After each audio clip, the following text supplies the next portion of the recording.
Bien, mis amados hermanos, muy buenos días. Este es el tiempo de estudio bíblico devocional. Aquí estamos en este punto y en esta hora compartiendo con ustedes el tiempo de la palabra. Recuerden nuestro lema: amar la palabra, aprender la palabra y vivir la palabra. Su hermano, Pastor Roberto Alfaro, les saluda. Estamos originando en Carolina del Norte para las naciones. Bienvenidos y muchísimas gracias por esta semana maravillosa que hemos compartido a través de esa historia extraordinaria, apasionante en la vida de Noé, la historia del diluvio universal y el tiempo del arca de la salvación. Una historia que realmente, aunque la mencionamos y la escudriñamos, por supuesto que hay mucho más allá, mucho más fondo en el que deberíamos, y seguramente el Señor nos lo permitirá en otro tiempo, el poder continuar profundizando toda la enseñanza maravillosa que hay allí. Hoy estamos en el cierre de semana, un cierre interesantísimo, muy importante. Este cierre de semana lo vamos a encontrar justamente en el capítulo 11, con un tema que también es muy popular, muy conocido. ¿Quién no, cuando se escucha hablar de la Torre de Babel, inmediatamente forma en su concepto una idea respecto a lo que es llamado, repito, la Torre de Babel? Pero hoy vamos a ver, a la luz de la palabra en el capítulo 11, cuán importante es no solamente la Torre de Babel, así llamada, sino la importancia de la ciudad de Babel, de la ciudad donde nace Babilonia, y la importancia de esta ciudad desde el Génesis en Bereshit hasta el tiempo final en el libro de Apocalipsis. Así es que un saludo cordial y bienvenidos a todos los hermanos que nos acompañan a través de RadioGenesis.tv, para los hermanos que nos acompañan a través de Latinos TV, y para todos los hermanos que nos acompañan a través de Vivo para Cristo TV en Suecia, Estocolmo. Para ustedes, muy buenas tardes. Nos reciben en la jornada de la tarde. Bendiciones para todos. Acompáñenme por favor al libro de Génesis, en el capítulo 11. Y por favor, papel y lápiz, atentos para tomar nota, porque hoy es un tema maravilloso. Lea conmigo por favor en el libro de Génesis, en el capítulo 11, verso 1. Vamos a leer muy cuidadosamente para que entendamos realmente qué es lo que este texto nos narra. Dice el texto: tenía entonces toda la tierra una sola lengua y unas mismas palabras. Y aconteció que cuando salieron de oriente, hallaron una llanura en la tierra de Sinar y se establecieron allí.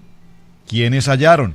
Hay una pregunta importante. ¿Quiénes hallaron esa llanura? ¿De dónde venían estas personas? Se establecieron allí, en la tierra de Sinar, y se dijeron unos a otros, vamos, hagamos ladrillo y cosámoslo con fuego. Y les sirvió el ladrillo en lugar de piedra y el asfalto en lugar de mezcla. ¡Qué interesante! Y dijeron, verso 4, vamos, edifiquemos una ciudad. Atención, edifiquemos una ciudad. Lo primero que el texto nos habla es de edificar una ciudad y una torre cuya cúspide llegue al cielo. Y hagamos, y observe aquí esa expresión, y hagamos un nombre, por si fuéramos esparcidos sobre la faz de la tierra. Y descendió Yahweh para ver la ciudad y la torre que edificaban. Atención, por favor, le pido, subraye esta frase. Y descendió Yahweh para ver la ciudad y la torre que edificaban. ¿Quiénes? Los hijos de los hombres. Preste mucha atención a esta expresión, los hijos de los hombres. Y dijo Yahweh, he aquí, el pueblo es uno. He aquí que el pueblo es uno y todos tienen un solo lenguaje. Y han comenzado la obra y nada les hará desistir ahora de lo que han pensado hacer. Ahora pues, descendamos, subraye por favor esta oración, descendamos y confundamos allí su lengua, para que ninguno entienda, él habla de su compañero. Verso 8, así los esparció Hashem desde allí sobre toda la faz de la tierra y dejaron de edificar la ciudad. Por eso fue llamado el nombre de ella Babel, porque allí se confundió el idioma, la lengua. Yahweh confundió el lenguaje de toda la tierra y desde allí los esparció sobre toda la faz de la tierra. Muy bien, eso es el capítulo 11 del libro de Génesis. Vamos a desarrollarlo brevemente y estudiaremos qué es lo que el Señor nos quiere presentar en este tema maravilloso. Aquí vemos que el origen de las lenguas o de los idiomas precisamente se origina en una situación en la que los hombres de esta historia maravillosa empiezan y tienen todos un mismo idioma. Pero es necesario, mis amados hermanos, con respecto a la lección del día de ayer, que evaluemos quiénes son estos hombres que tenían una sola lengua. Recuerden que venimos del diluvio. Hasta este tiempo, en el capítulo 11, han transcurrido aproximadamente 100 años después del diluvio. Es decir, estas gentes aún tienen en su mente con absoluta claridad todo el pánico vivido durante el tiempo del diluvio. Ellos conocen de cerca la historia. ¿Por qué? Porque recuerden que del arca de la salvación solamente una familia fue salva. ¿Quién? Noé, su esposa, sus 3 hijos, sus 3 esposas. Ahora, ayer mencionamos el origen o las descendencias de cada una de todas estas generaciones.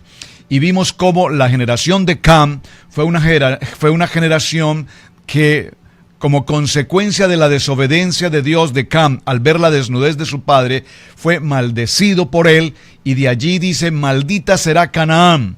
De esta historia de maldición de Canaán surgen los descendientes de Canaán, que son ¿quiénes? Vimos entonces Egipto y a Canaán, entre otras. Egipto, Israel y Canaán. De allí encontramos entonces que este pueblo al que se refiere el capítulo 11 son precisamente los descendientes de Canaán. Y observen que leímos con puntualidad el texto que dice los hijos de los hombres. Porque cuando usted escucha esta mención tan importante de los hijos de los hombres, si usted me acompaña por un momento nuevamente al libro de Génesis, en el capítulo 6 y en el verso 2, recordemos brevemente esta historia. Dice: viendo los hijos de Dios que las hijas de los hombres, preste por favor mucha atención, en el capítulo 6 del libro de Génesis, que ya vimos esta semana, nos habla de la maldad en la tierra, la maldad en todo, dice, en su pensamiento, y dice que los hijos de Dios, y aquí estábamos hablando de los hijos de Dios, hablando de los ángeles caídos, dice: viendo que las hijas de los hombres eran hermosas, tomaron para sí mujeres, escogiendo entre todas. Y vimos en el transcurso del capítulo 6 que de esta circunstancia en la que había de continuo maldad en los hombres, en muchos en la tierra y en todo pensamiento y en su corazón, vino una descendencia de hijos que fueron llamados los Nefilín o los gigantes. Estos mismos son los que aparecen posteriormente ahora en el capítulo 11, cuando hablamos de la ciudad de Babel. ¿Y por qué es tan importante cuando mencionamos esto? Porque observen qué dice el texto. Tenía entonces toda la tierra una sola lengua y unas mismas palabras.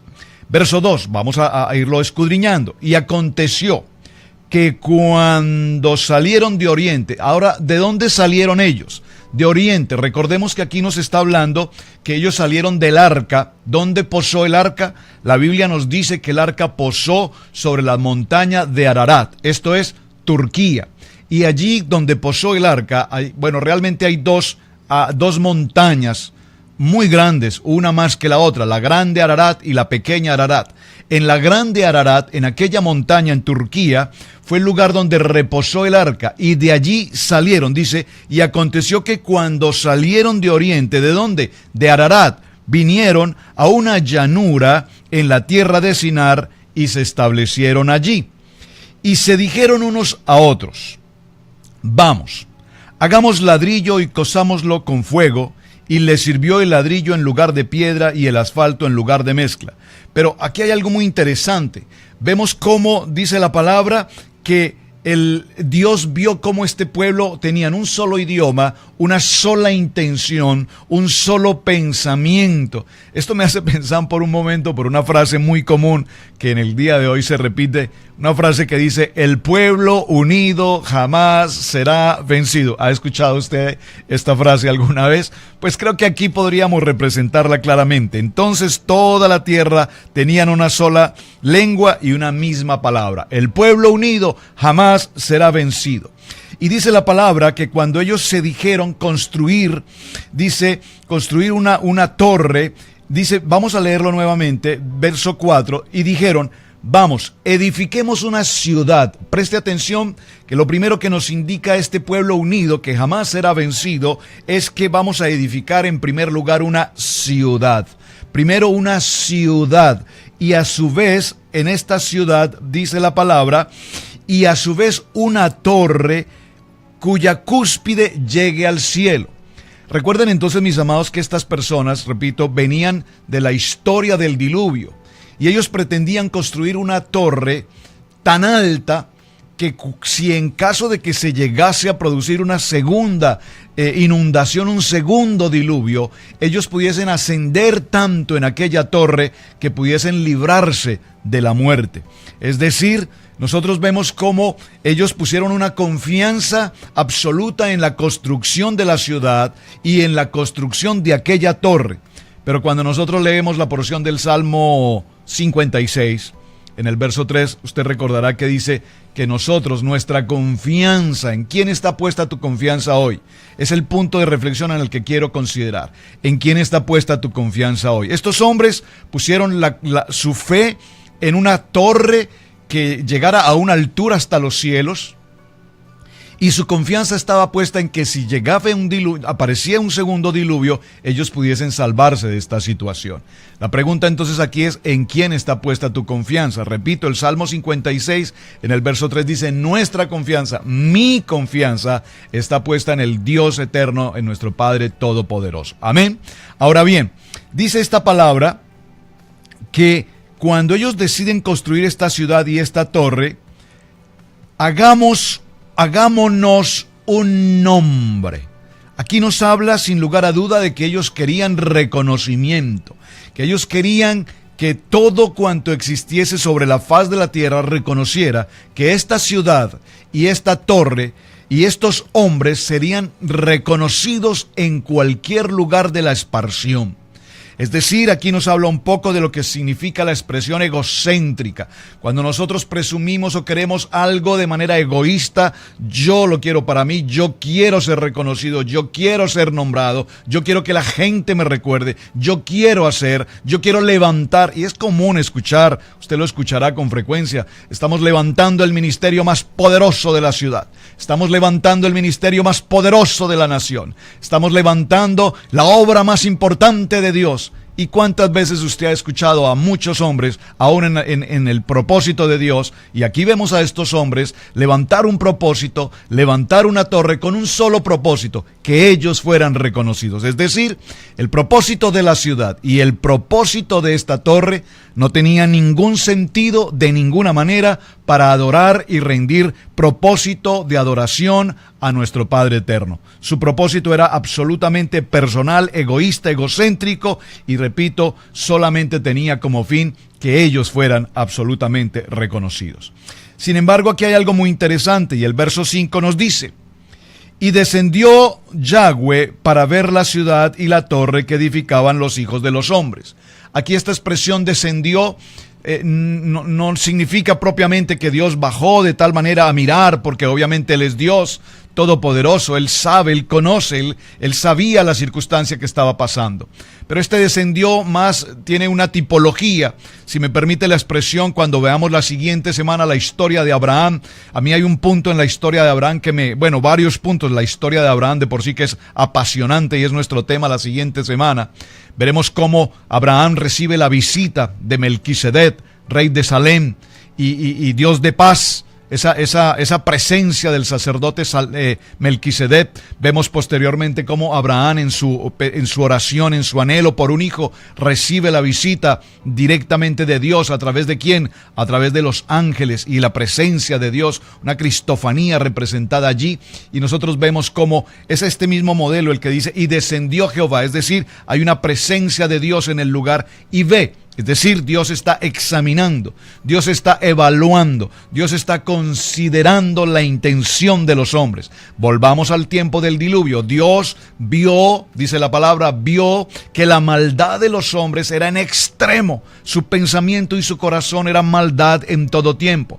Dios vio esta situación, determinó un juicio y determinó el raer de la faz de la tierra a toda carne, a toda carnalidad, a todo pecado. Sin embargo, aquí vemos nuevamente en el capítulo 5 cómo desciende Dios, desciende Yahweh para ver la ciudad y la torre que edificaban los hijos de los hombres. Y aquí los hijos de los hombres, repito, volvemos al punto anterior del libro de Génesis, cuando nos menciona que los hijos de los hombres estaban construyendo, recordemos ahora, a las hijas de los hombres que los ángeles caídos vieron y tomaron para sí, de los cuales hubo posteriormente una generación de gigantes. Y estos hijos de los hombres y estas mujeres de los hombres hacen referencia a pecado, a situaciones de maldad, a descendencia de quién. En primer lugar de Caín, las hijas de Caín, y posteriormente ahora aquí vemos a los hijos de Cam, es decir, pueblo que había sido maldecido por su padre. Por favor, acompáñenme por un momento al libro de Eclesiastés, porque en esta expresión hijos de los hombres es importante que veamos este texto en Eclesiastés capítulo 8, verso 11.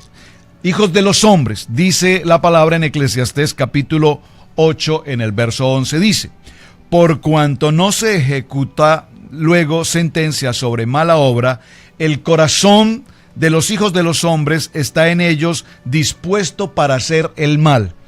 Por favor, subraye Eclesiastés capítulo 8, verso 11. Aquí nos dice que el corazón de los hijos de los hombres es un corazón dispuesto para hacer el mal. Y en el texto que estamos tomando de Génesis capítulo 11, verso 5, cuando nos habla de los hijos de los hombres y vemos el proceso de la construcción de la ciudad y vemos el proceso de la construcción de la torre, nos dice que los hijos de los hombres en su corazón estaba dispuesto solamente para hacer el mal. Ahora, permítame ayudarme con este texto y leo con ustedes, porque aquí hay una nota que me interesa muchísimo compartirla. Dice entonces que Satanás usurpa al hombre y le incitó a hacer indebidamente una autoridad, a trabajar indebidamente en la autoridad concebida por Dios, con el fin de formar naciones. Dios le dio al hombre la autoridad de gobernar a otros para establecer paz. Sin embargo, Satanás usurpó al hombre y lo condujo a usar esa autoridad en forma de maldad en las naciones.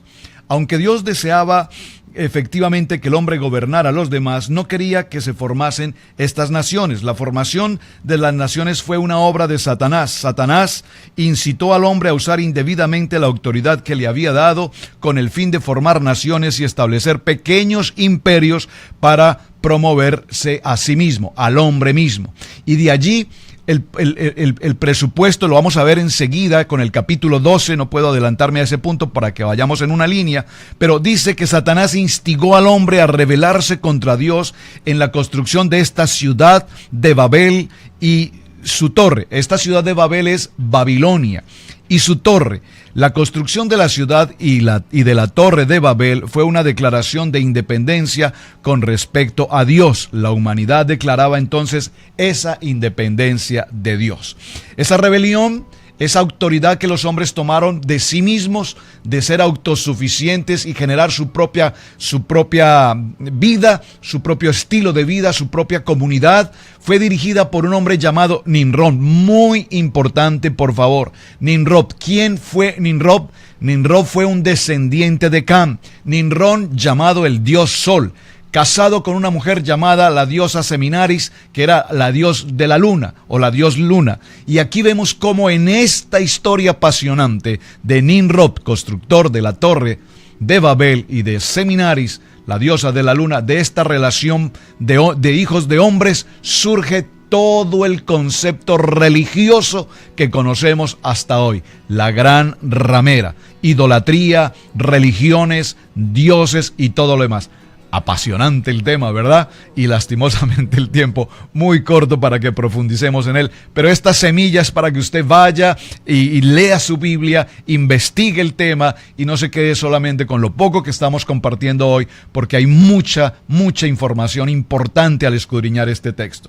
Así es que esta rebelión de los hombres en su desobediencia y su desconocimiento de Dios, se repite la situación anterior antes del diluvio, es una situación en la cual Dios directamente toma control.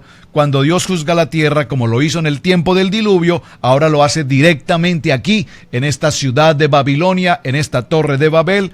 Y dice la palabra que fue allí entonces, para que sigamos con nuestro texto, donde Dios toma una acción, evalúa, verifica lo que está sucediendo y observa que pues todos tienen un solo lenguaje y han comenzado la obra y nada los hará desistir de lo que han empezado a hacer. Dice Jehová, nada los hará desistir de lo que ellos han empezado a hacer. ¿Por qué? Porque el pueblo unido jamás será vencido. Y esto me llama también la atención, que hoy por hoy vemos cómo las comunidades, hoy tenemos denominaciones, hoy tenemos doctrinas, hoy tenemos comunidades, club social. Es interesante que incluso hoy tenemos congregaciones en las que se predica la palabra exclusivamente para cierto país. Tenemos comunidades de colombianos, tenemos comunidades de salvadoreños, de hondureños, de mexicanos y otras culturas. Pareciera ser que el hombre toma decisión y dice, pues no me interesa relacionarme con otras gentes, relacionémonos solos con los que tengamos el mismo idioma, el mismo pensamiento, la misma cultura, nuestra misma ideología, y trabajemos nosotros y construyamos nuestra propia torre, construyamos nuestro propio imperio. Y Dios dice, no, esto no es bien y este no es mi propósito, porque mi propósito, una vez ellos salieron del arca, ¿qué pasó cuando ellos salieron del arca?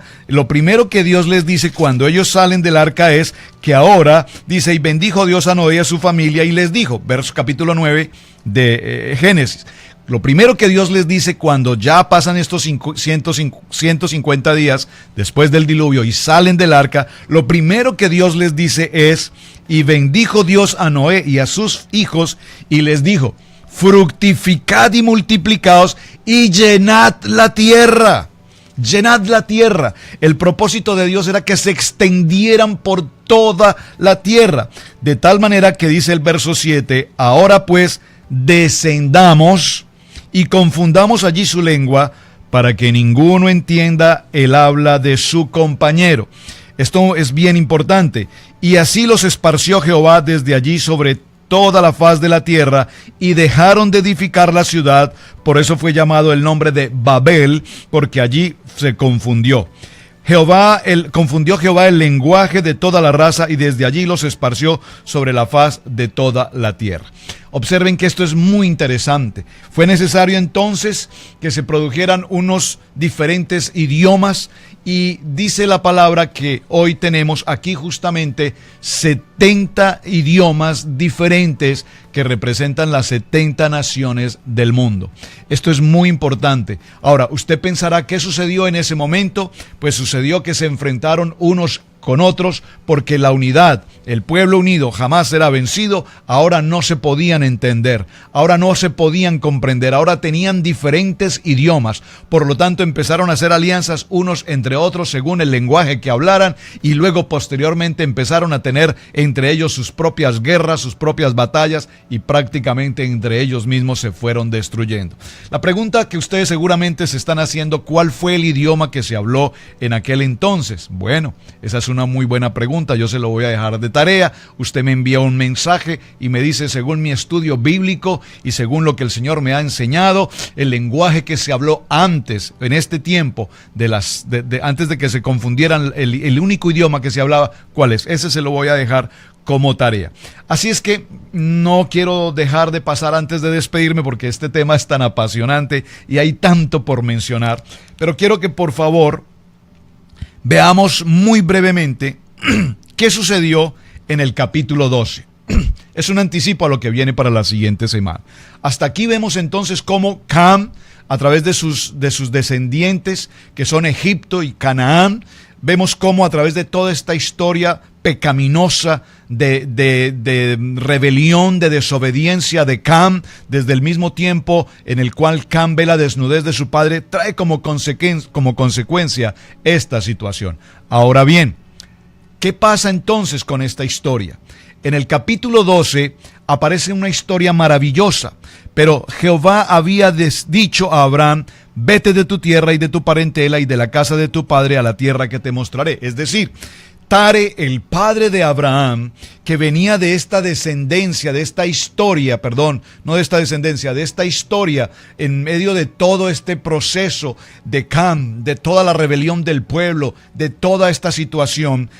Recordemos que Tare, el padre de Abraham, venía de la idolatría, de idolatrar dioses. Es así como en el capítulo 12, Dios toma ahora a Abraham, Alej Leja, y le dice: vete de tu tierra, vete de tu parentela, sal de esa situación de idolatría, sal de toda esa historia de los descendientes de Cam, sal de toda esa actividad pecaminosa, sal y haré de ti una gran nación y te bendeciré. Y a través de Abraham y de la línea de Tare y de Abraham, que es la historia de Sem, el hijo de Sem, de donde viene el pueblo semita, entonces vamos a la segunda parte. La siguiente semana estudiaremos entonces la siguiente descendencia, ya dejando de lado a Cam con toda esta historia de la ciudad de Babel y de la torre, de los 7 niveles, y que querían llegar hasta lo más alto en las cumbres arriba de las montañas.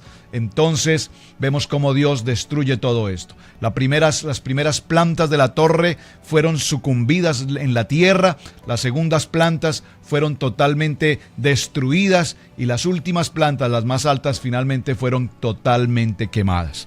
Ahora bien, entramos entonces a esta historia apasionante de Alej Leja, Abraham saliendo de su tierra, y empezamos a conocer la historia de donde viene el pueblo semita y toda esa historia maravillosa que conocemos hasta el día de hoy con nuestro Yeshua HaMashiach. Mis amados hermanos, el tiempo se nos ha agotado. Tengo tanto en mi corazón para compartir y es tan hermoso estudiar esta historia apasionante del libro de Bereshit. Cada historia de la Biblia, cada enseñanza maravillosa que el Señor nos deja allí inscritos, es porque necesitamos aprender la palabra, escudriñar la palabra, vivir la palabra y, por supuesto, amar la palabra. Shalom para todos mis amados hermanos. Fin de semana, cumplimos este reto de semana y les espero ya para la siguiente con el nuevo tema, la historia del patriarca Abraham. Bendiciones, muchísimas gracias por acompañarnos, gracias por cada uno de sus mensajes, nos edifica poderosamente lo que usted nos escribe y nos comparte lo que Dios está haciendo a través de este tiempo de estudio bíblico devocional. Su hermano Pastor Roberto Alfaro les saluda. Shalom, bendiciones, un muy buen día para todos. Shalom, muy buena semana, un buen Shabbat. Amén.